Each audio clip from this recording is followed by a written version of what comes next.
Living Corporate is brought to you by The Access Point.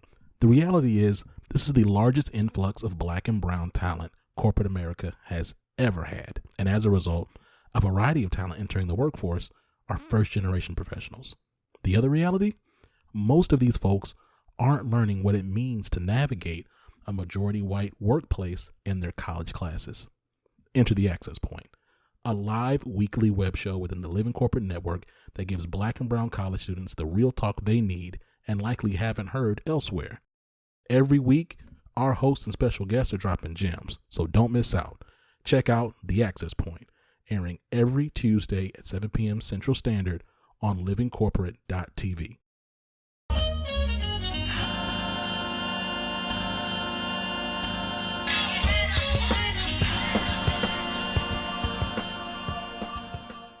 Hey everybody, this is See It to Be It, the now Wednesday podcast from Living Corporate.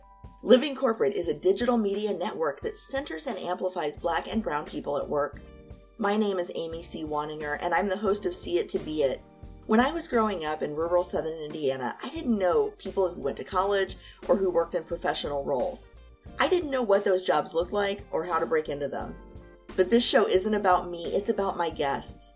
Every week, I bring you career stories from everyday role models in jobs you may not know exist.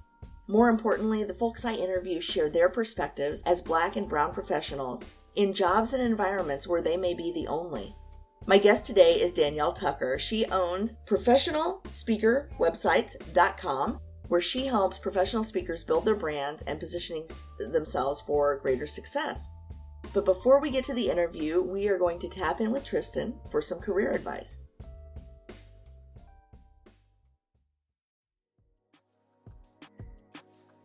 What's going on, Living Corporate fam? It's Tristan of Layfield Resume Consulting, and I've teamed up with Living Corporate to bring you all a weekly career tip. This week, let's have a discussion around lateral moves. Just to make sure we're on the same page, a lateral move is where you take a job that is on the same level or in the same band as the role you're currently in. These typically take place within the same company, but that's not always the case.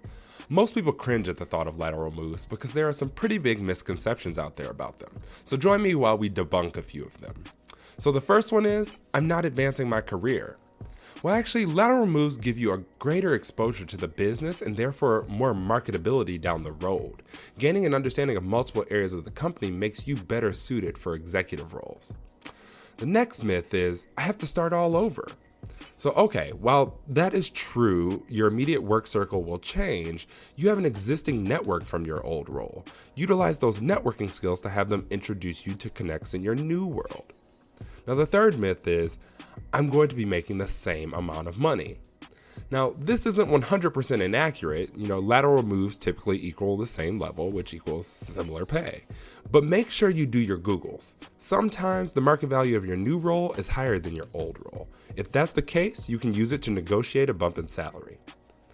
The next misconception is, this won't be challenging. In theory, moving laterally means the jobs will have some similar aspects, but many times the responsibilities can change drastically. Maybe you're moving from having no direct reports to managing people, or maybe you'll get some larger or more visible projects. I know no one wants to start something new only to feel like they've ended up in the same spot, but I'm telling you, lateral moves can be a great way to expand your skill set, diversify your knowledge of the business, and help you make a name across your organization. This tip was brought to you by Tristan of Layfield Resume Consulting. Check us out on Instagram, Twitter, and Facebook at Layfield Resume, or connect with me, Tristan Layfield, on LinkedIn.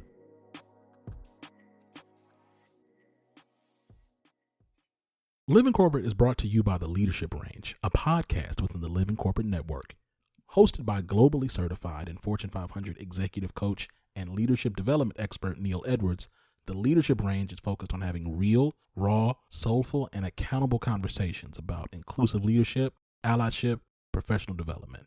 Every week is a new episode with new learning and new actions to take on to grow inclusively. Make sure you check out The Leadership Range everywhere you listen to podcasts.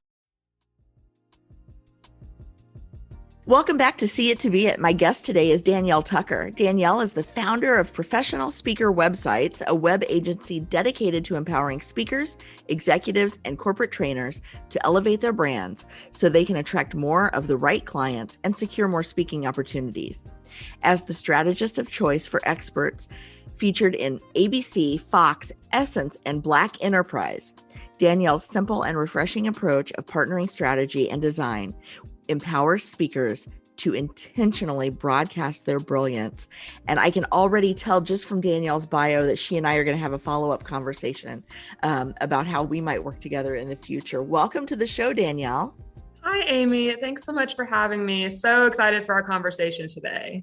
Me too. So you and I actually met through a friend of the show, Deidre Wright. And you've been working with her, I understand. And so it's so nice to meet you and learn a little bit more about your work. Now, do you come at your web design from a marketing background, from a graphic design background, or from a tech background? Yes. So I come from more of a marketing, design, and strategy background. I feel like I dabble in everything, but I'm very intentional when it comes to the strategy and partnering it with the design. Excellent. So how did you get to this place? Because you probably were not born a marketing strategist web developer. No, I wasn't. Yeah. Well, I'll start by saying I'm originally from Pensacola, Florida. And growing up, I attended a private school.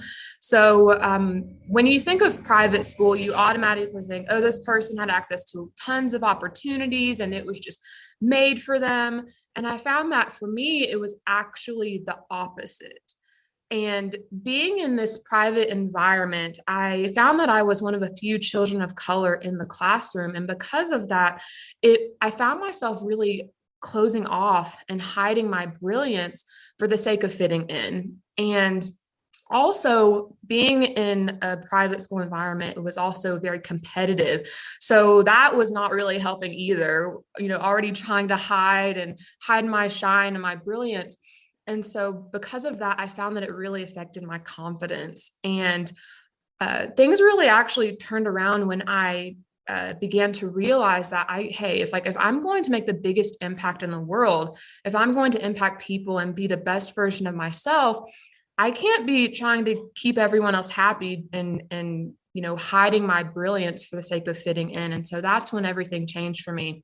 And it's actually the biggest why behind what I do in the marketing space, because I know how much having confidence really impacts how you show up and how you take action and be the best version of yourself. So that's really the foundation that sparked the desire for me to really be in this online space, because I want other people to feel confident with how they're positioning themselves, with how they're showing up and how they're being present in the world, because it directly affects the people that they are called to serve as well.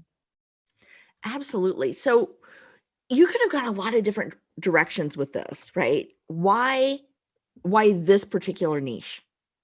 Yes. So the biggest reason why is when I initially started off in the, entrepreneurial space, I had a lot of conversations with individuals who were wanting to get more visible with speaking and being out and on stages, whether that was virtual or in person. And one of the biggest challenges that I saw that they were facing is that there are a lot of people in the industry who are great with design, but no one knew how to position these specific individuals to get booked for speaking opportunities and to really position their personal brand as the expert who could be on bigger stages. And so I realized that there was a lot of really great opportunity here, but also I knew that I had some gifts and strengths that could be really impactful for people.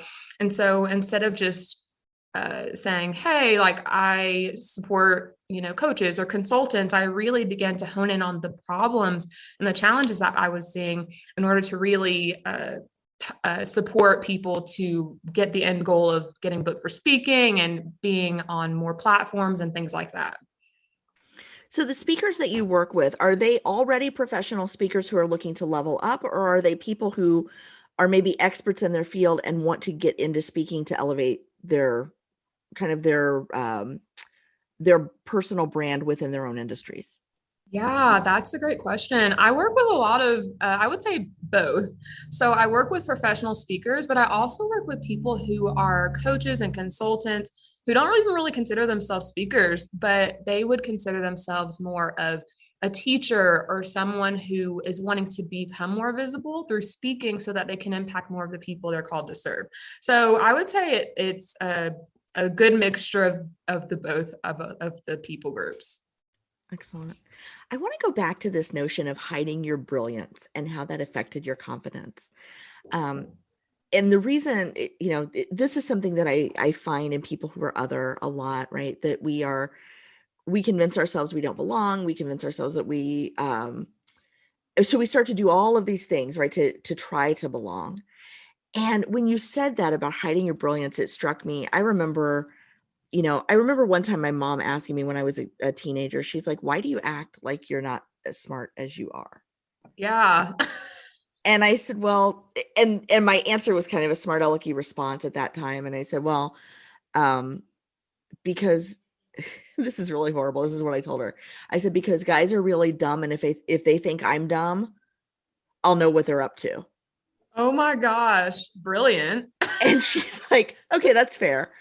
But I started thinking, like, what are some of the ways that, that we do this, right? What are some of the ways that this shows up? Because after a while, you start downplaying it to a point where you don't even realize you're doing it anymore, right? It's just like, it's just the script that you follow. And I remember I used to be really into music when I was younger, like so many young people are, right? And I would know the exact name, title, and album of a song, right? But I would act like I didn't know, right? Like, oh, it's that one song and I don't remember who it's by and what, like, I would act like I didn't know, even though I totally knew, right? I had the catalog of everything that was on the radio in my brain. And so I'm wondering, like, what are some of the ways that you see this either in yourself or in others that people may not even realize they're doing it? They may not even realize that they're downplaying, but that's holding them back nonetheless. Yeah, well, first, I can totally relate to your story. You brought me back to a moment when I was in high school. I was able to do advanced algebra without a calculator. And so, of course, all of the guys would make fun of me and be like, just like talking smack or whatever during math class. And so you just brought me back to that thought. But it just highlights the point even more so why it's so important not to close off, but to leverage your strengths. But to answer your question, I would say some of the ways that people are doing this that I've seen is just, and I'm guilty of this as well, I'm learning to get better, but talking about yourself can be really difficult, especially when you're amazing and you have so many fantastic things to bring to the world. Talking about how awesome you are is not the easiest thing to do.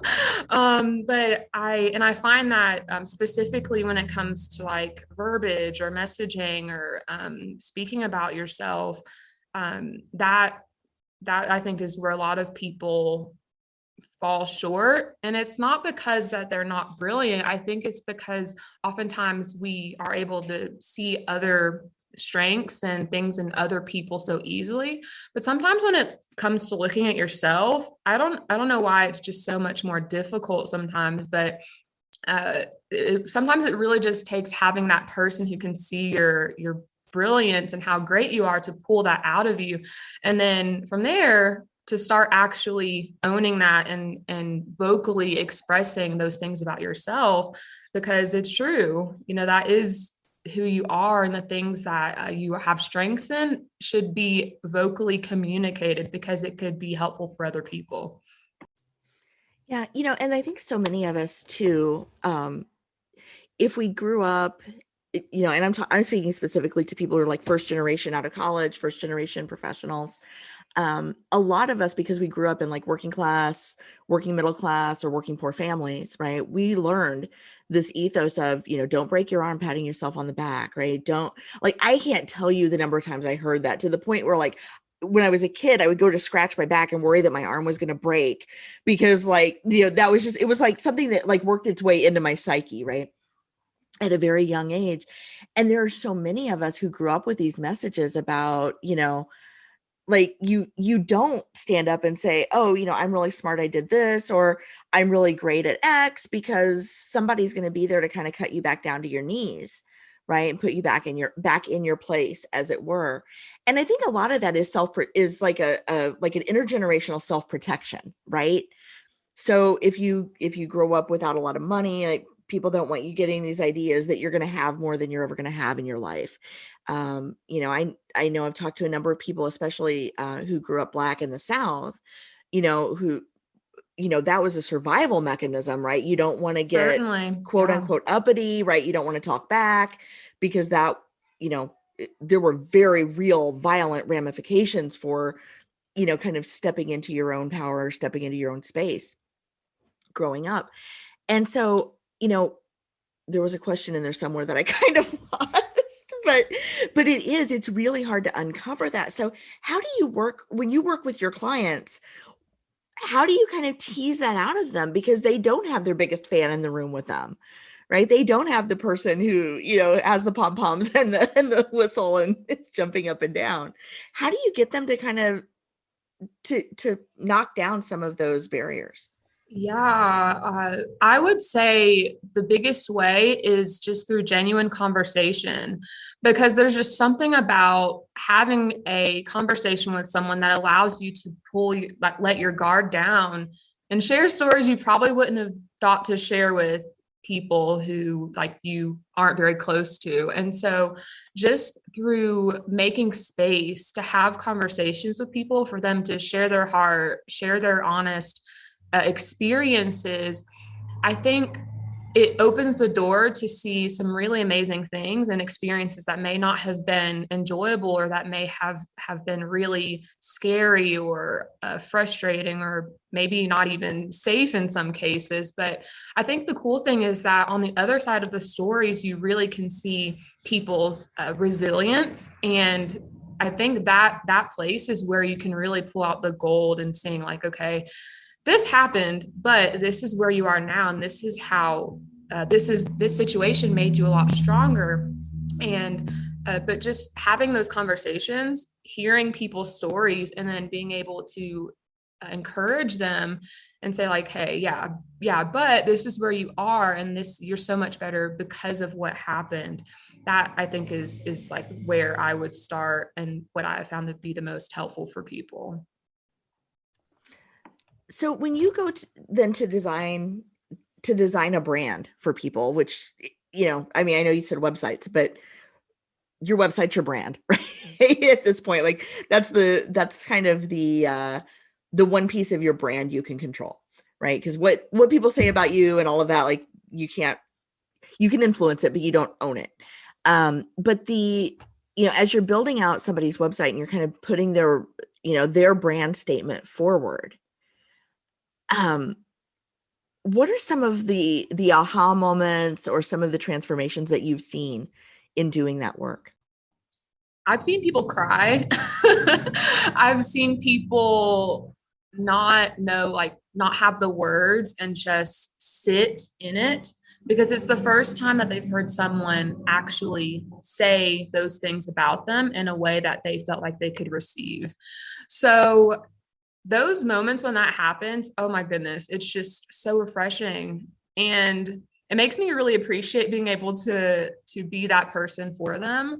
But also it really puts things into perspective for me as well, to understand just how important the work that I do is. Sometimes you can get caught up in like the ins and outs of business and things like that. But I think it's those moments where people, have like the teary eye, or they're like, oh my goodness, like you actually have to sit and breathe through it, because it was that good. I think those are the moments that really make the biggest difference and the biggest impact for people, is being able to actually receive it. It's like the action of being able to receive it and accept it for yourself. And then what is that? Because I've seen a little bit of this right in my own life, where I've had that moment, right, where it's like, oh, I didn't know, right? I didn't know that's what I could do, or I didn't know that's what people saw. Or what are you seeing that people then do with that?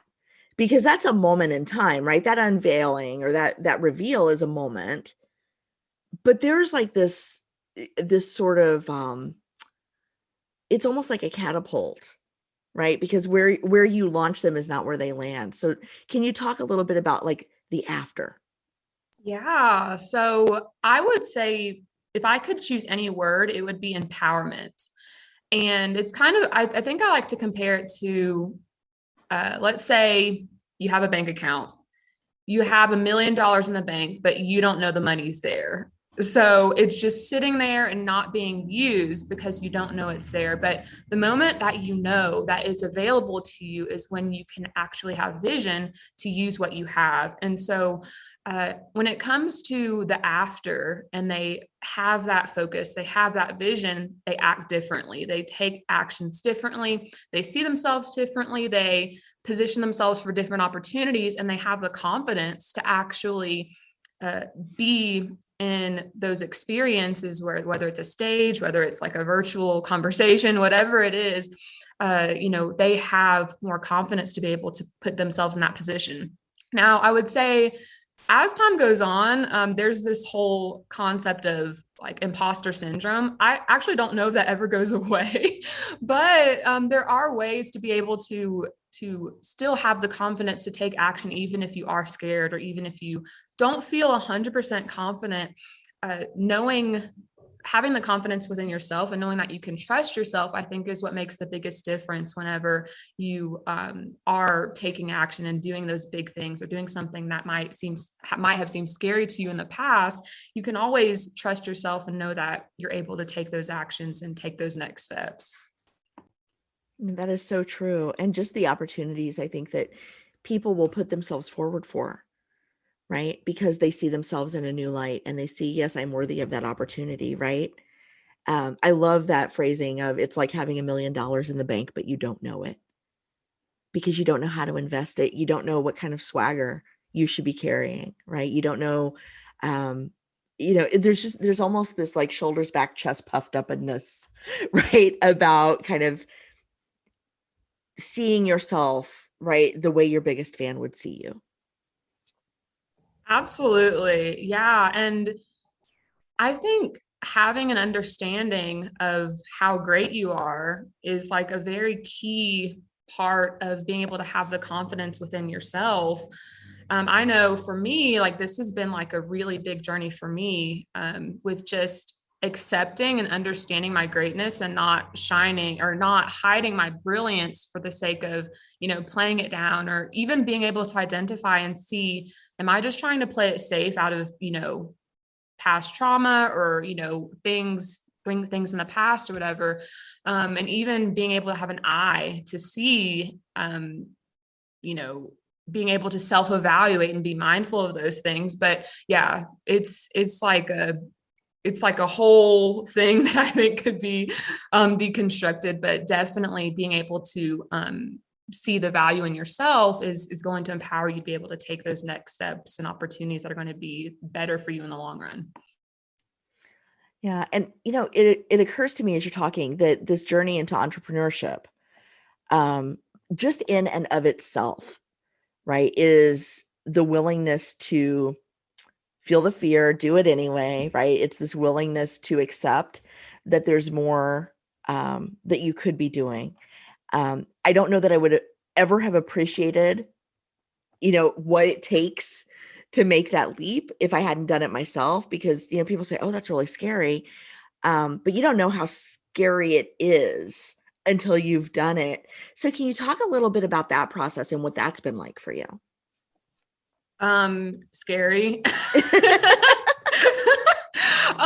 Yeah, like you don't know until you do it. But I think in terms of my experience with entrepreneurship, actually like business for me started about 5 or 6 years ago. And my husband and we decided to be digital nomads. So that's actually how our story began. So we did some traveling in South Africa, Botswana, Malawi, and all the while we were building a business, not having any clue what in the world we were doing, and having to navigate the environment of being in countries that we've never been before.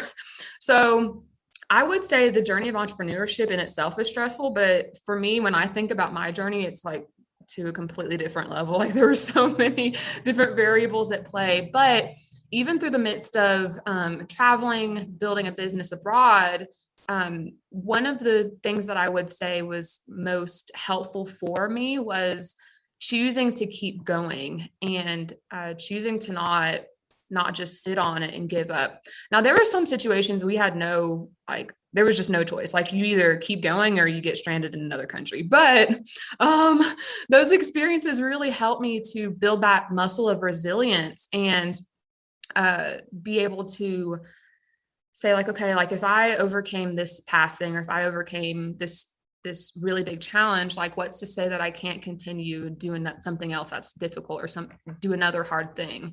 And so I would say just the journey of entrepreneurship is definitely challenging, but oh my goodness, when you get to the place to where you want to be, it is so, so rewarding. It's so rewarding. I think hard things will always happen, but you build the muscle to be able to get to the next step that you're wanting to get to. And I think as long as you're willing to take action and not give up, you'll be in the better position to actually get to where you're wanting to be. Yeah, and I think there's a lesson in that too for people who are in careers in corporate, right, where they're looking to move forward, right? There's this notion that you still own your brand, you still own your contributions, you still own, you still own your brilliance, you own all of these things that you bring in. So while you are a piece of a bigger whole, you are whole within yourself.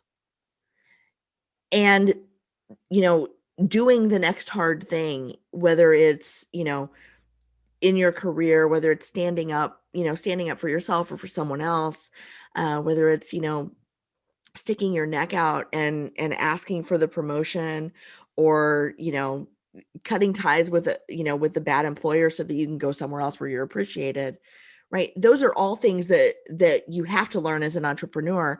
It can take longer when you're in the corporate space because you've got this kind of safety net of that every other week paycheck or whatever it is. But, what lessons do you see for people who are doing that grind, right? And who love it, but maybe there's something more they could be reaching for?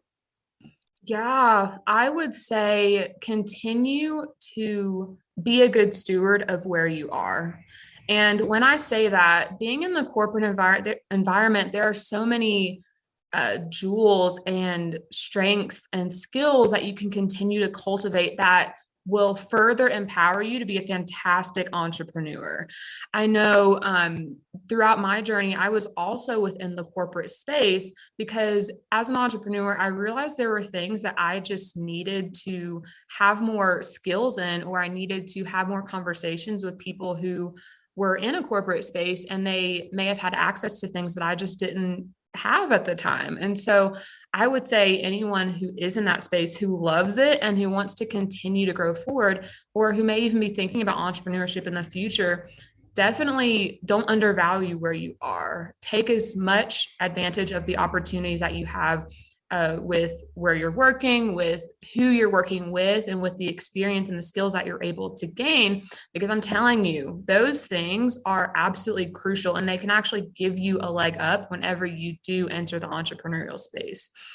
I think a lot of times as entrepreneurs, especially if you start off as like a solopreneur, you think that you have to do so many things on your own. But in order to be a successful entrepreneur, and even successful in the corporate arena, you have to depend on your team and you have to depend on your network and being able to build those connections. And so taking those skills that you garner in the corporate environment, like appreciate those, keep them, and use them as you are positioning yourself to be more in an entrepreneurial role.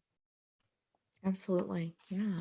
So you were kind of touched on this, but I'm curious, first of all, as somebody who's out on your own doing your own thing, right, your own business, but also with this concept of being a digital nomad, where do you go for community? Yes. So There's a number of different places. So I network in a lot of online communities, but online is not enough, really. So in my local area, I actually live in Ecuador, South America right now. So in my area, there's a number of people who do speak English, so that's good. But then also connecting with the local people has been really amazing too. So whether it's like through business or even just learning more about the culture, familiarizing myself with things that I didn't grow up around, but is still being able to grow myself by immersing myself in another culture has been like really cool. So mostly online community, online networks of business professionals who have very similar interests as me, but then also connecting with people in my local area who are also business minded. And I'm more on like a personal level, being able to connect and make friends and learn more about the culture as well. No, that's fantastic. And to me, I've not done a lot of traveling. I grew up in Southern Indiana. I've lived in Indiana almost my whole life, save 1 year that I went to school in Tennessee and decided that was not for me, and I moved back. Um, but even just like the little bits that I've traveled, especially outside the country, I get to this point about 10 days in where it's like, I need to go home, right? Like I miss everything familiar. It's so deeply unsettling to me. And just this notion, I'm just blown away by people who are like, I'll just go live in another country. Like it almost like makes my heart stop. Like I don't know how you do that, because what if you want what if you want a cheeseburger from your favorite restaurant down the street? It's not there. It's 7,000 miles away. Right? Like what do you do? And it's just, I know it's just a completely different way of seeing the world, but wow, like it would never even occur to me that it was possible to just go live in Ecuador for a while.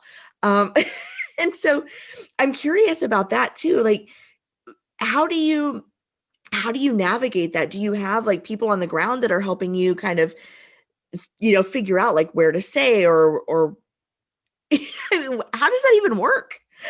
Yeah, and I can totally relate to you on the hamburger situation, like wanting to go to your favorite restaurant.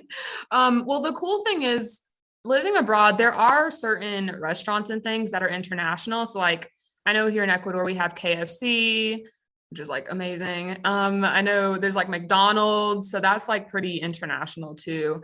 But there are times when you're like, man, I wish I could go to an Applebee's, Okay, or I've never wanted to go to an Applebee's. Okay, well, I but don't I really go to understand what you're saying. I don't really go to Applebee's that much either, so it's okay. But in those instances, you get really good at cooking. Like you get really good at making your favorite dishes, and it forces you to explore more. So being able to find different places that are a match for what it is that you're wanting or craving, or that could fill that longing for like a taste of home. So that really, it puts you in a position to be more exploratory. And then just like, what do you do when you don't, like, you've been to a place, you have no idea where the stuff is. It also puts you in a position to be more social. So I would say I'm like an ambivert. So like I'm right between extrovert and introvert. So being able to start up conversations with people is fairly easy for me. But then once I've done it, I'm like, okay, like I need to go home and no one call me and everyone leave me alone. So, but yeah, like being in a position to where you have to force yourself to be social and ask questions and try to find things, I've actually found to be like really refreshing, because it causes your brain to create solutions in a way that you wouldn't have been able to do so before if you were in an environment that was like super familiar to you, or it wasn't like like a big challenge to try to get a meal or to try to find a restaurant that you actually loved. So there's that part of it that I think is like really cool.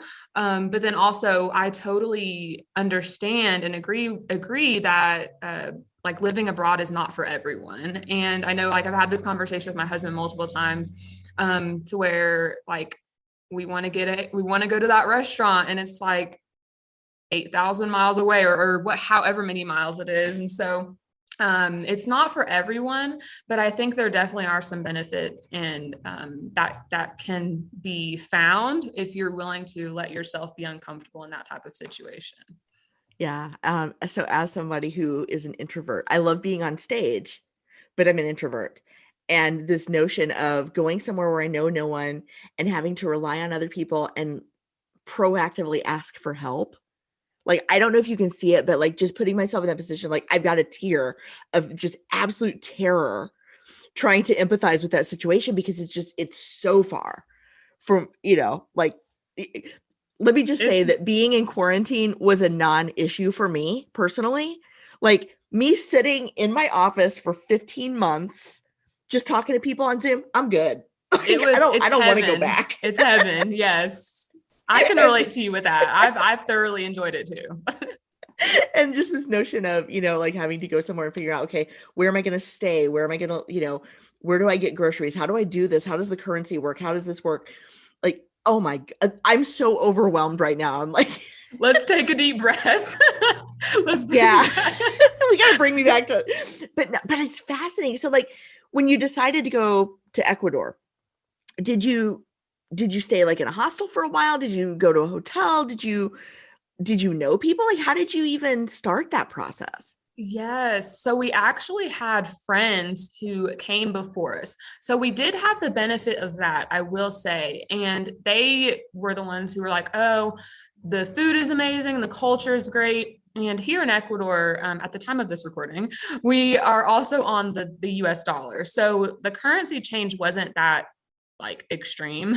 I think like the price differences of things was like really shocking and interesting to see. But I think acclimating in regards to the currency was a lot easier in that regard. So, but we did have friends here who like kind of were like the forerunners who shared about their experience. And I think that was helpful for us to kind of be like, okay, like let's try this, let's take the leap and see how we like this country. So that was definitely supportive in that regard.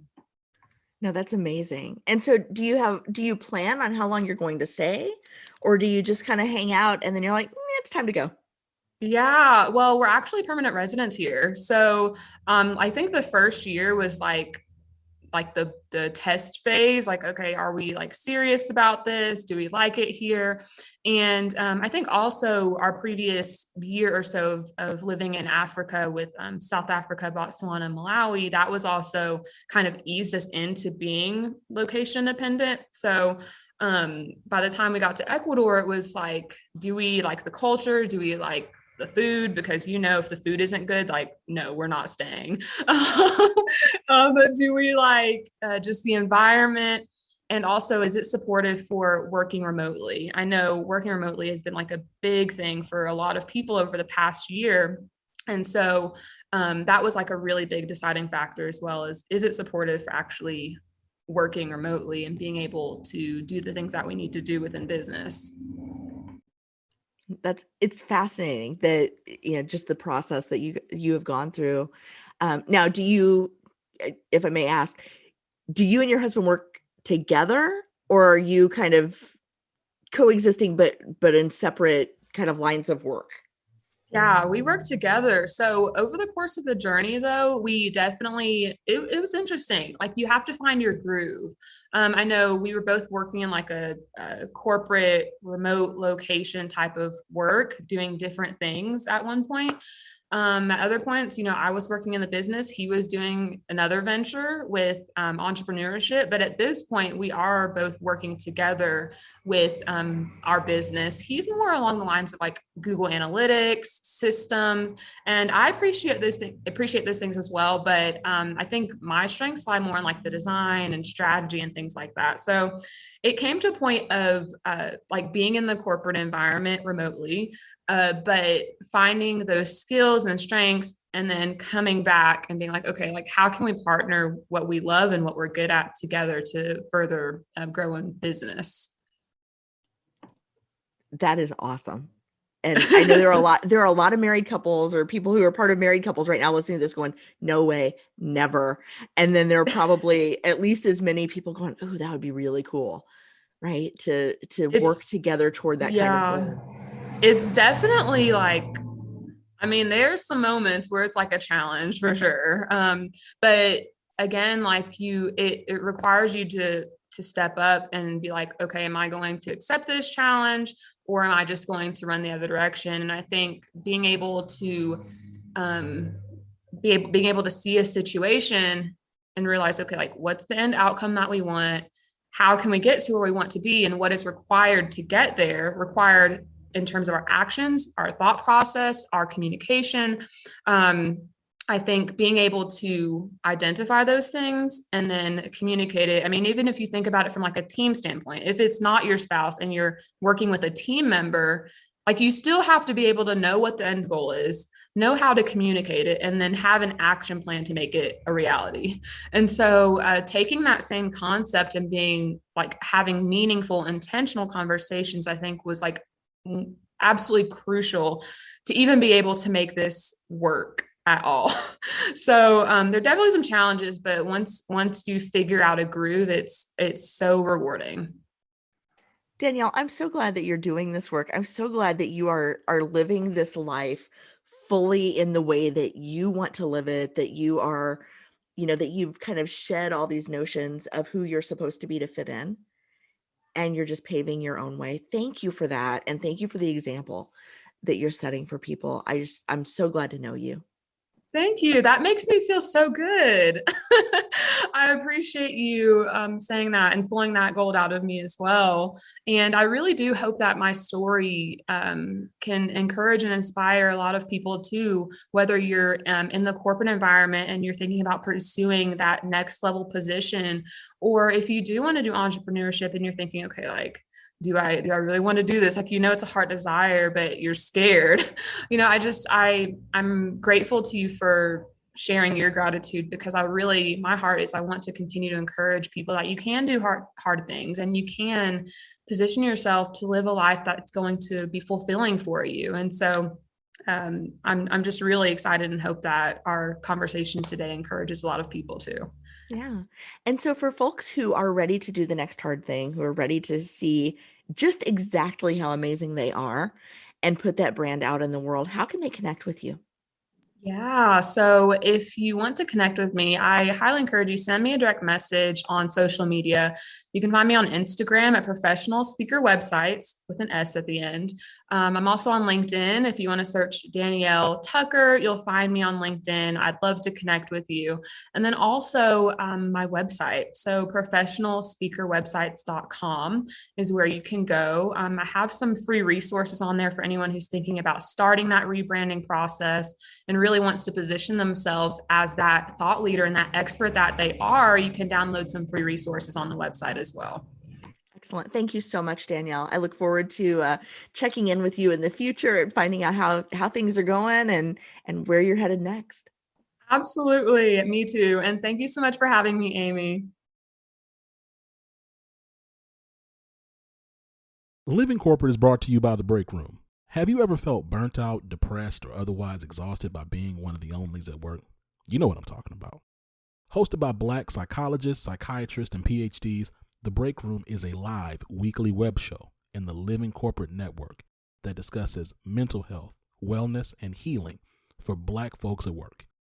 Name another weekly show explicitly focused on mental health, wellness, and healing for Black folks at work. I'll wait. This is why you got to check out The Break Room, airing every Thursday at 7 p.m. Central Standard Time on livingcorporate.tv. Okay, did you love Danielle? I was so glad to meet her. And what I really loved about this interview was that heart-stopping moment where she's like, I just go to different countries and figure out how to live there. I literally was having like this heart palpitation moment, putting myself in that place.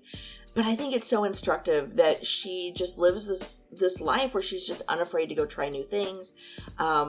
She's clearly so gifted at what she does, but also just, in this notion of living her message, right? Of stepping into your power, stepping into your brilliance, not hiding your light.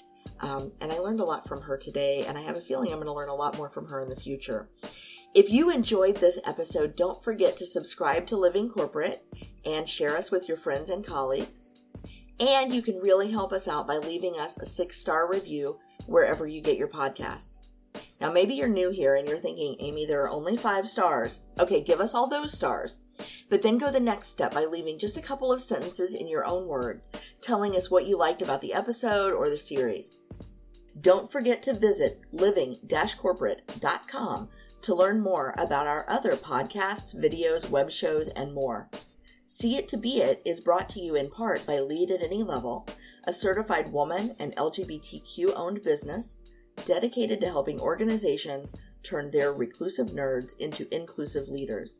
Lead at Any Level. Leaders can be anywhere and should be everywhere. Learn more at leadatanylevel.com.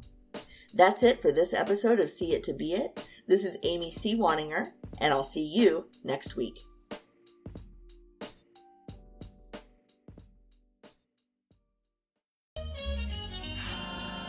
Living Corporate is a podcast by Living Corporate LLC.